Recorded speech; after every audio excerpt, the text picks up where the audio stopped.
बार्शिवनी सावनेर मार्गावर जिनिंग मिलजवळ मंगळवारी दुपारी एक भीषण अपघात घडला। या अपघातात भरधाव कारने दुचाकीला मागून जोरदार धडक दिल्यामुळे गंभीर जखमी झालेल्या एका 39 वर्षीय दुचाकी चालकाचा दुर्दैवी मृत्यू झालाय।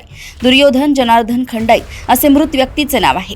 मिळालेल्या माहितीनुसार दुर्योधन खंडाईत हे मंगळवारी दुपारी 2 ते 3 वाजताच्या सुमारास आपले मजुरीचे काम आटोपून दुचाकीने आपल्या गावाकडे परतत होते। याच दरम्यान जिनिंग मिलजवळ मागून येणाऱ्या एका मारुती सुझुकी वॅगनर कारच्या चालकाने आपले वाहन निष्काळजीपणे व भरधाव चालवून त्यांच्या दुचाकीला पाठीमागून जोरदार धडक दिली।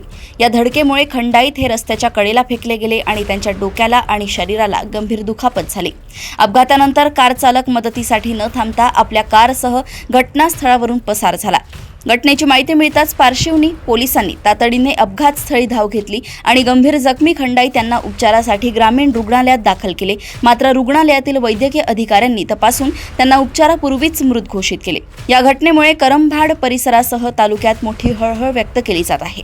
या प्रकरणी पार्शिवनी पोलीस ठाण्यात अज्ञात फरार कार चालकाविरुद्ध गुन्हा दाखल करण्यात आला असून ठाणेदार राजेश कुमार थोरात यांच्या मार्गदर्शनाखाली पोलिसांचा पुढील तपास सुरू आहे। खापरखेडा येथून वैभव काकडे यांची रिपोर्ट।